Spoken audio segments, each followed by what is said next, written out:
Welcome back to a super late episode of the podcast after a busy week for me.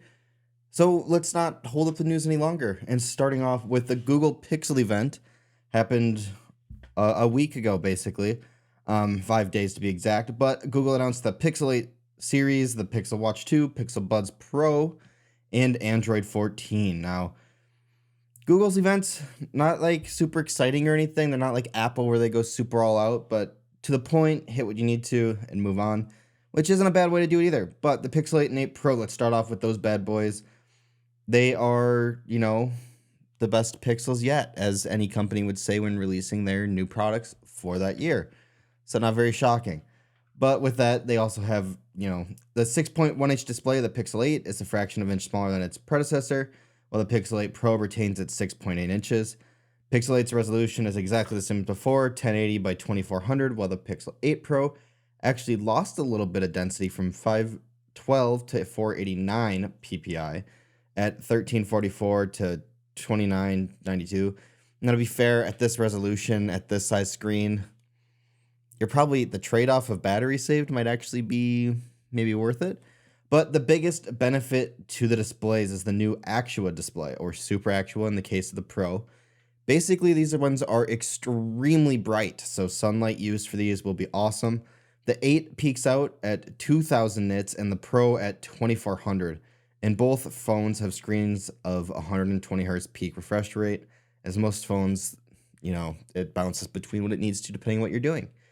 Both handsets will start at $699 for the 8 and $1,000 basically for the Pro.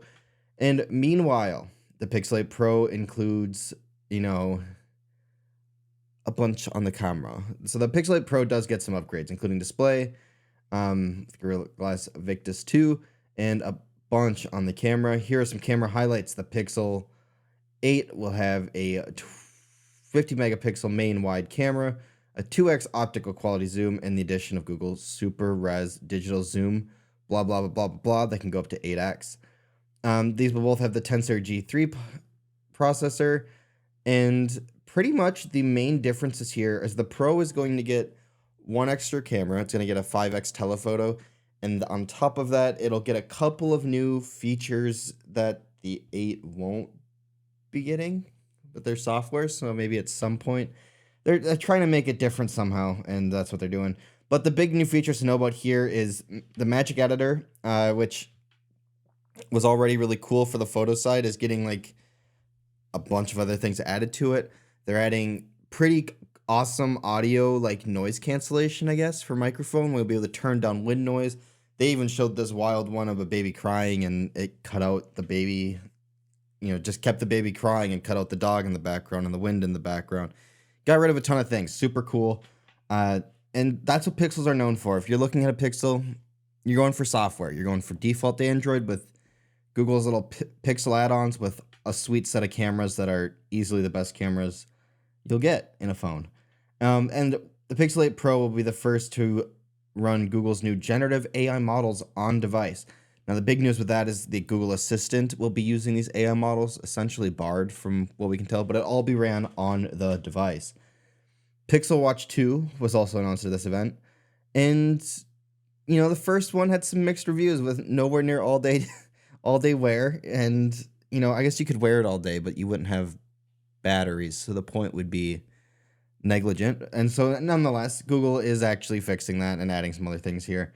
So they will get full day use, they claim, will yet to be seen, but an improved heart rate monitor, as well as the addition of a pair of new sensors to give it a fuller picture of its wearer. Also, it will have a new skin temperature sensor and body response sensor, and these are borrowed from the Fitbit line.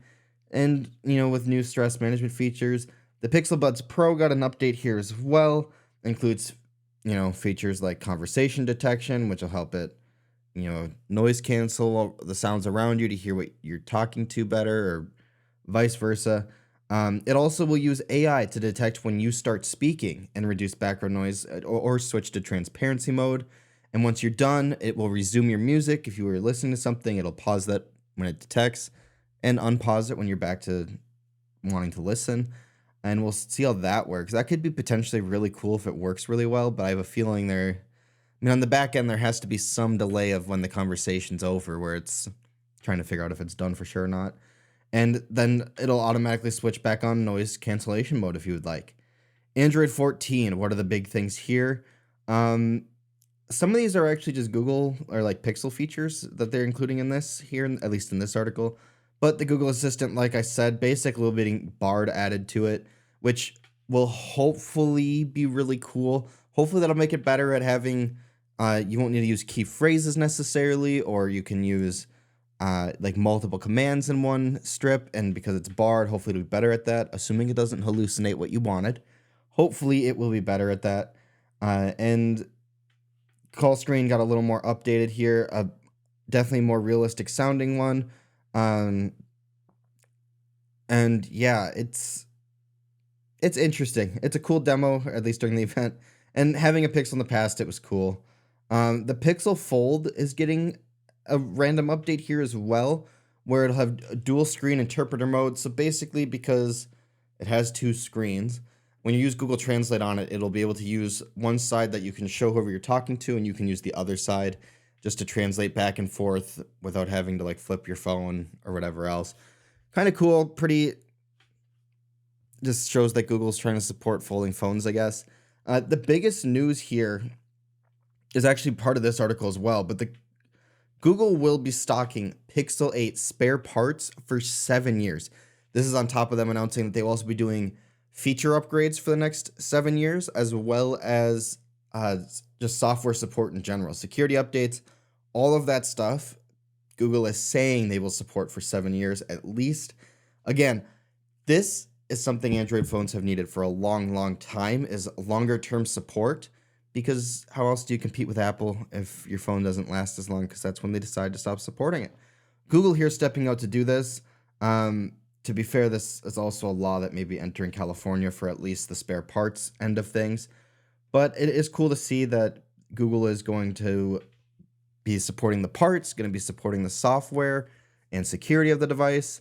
And the coolest thing here is that they're actually going to be doing feature upgrades, not just security updates, but supposedly you'll be getting, possibly next year's Pixel feature, like software features.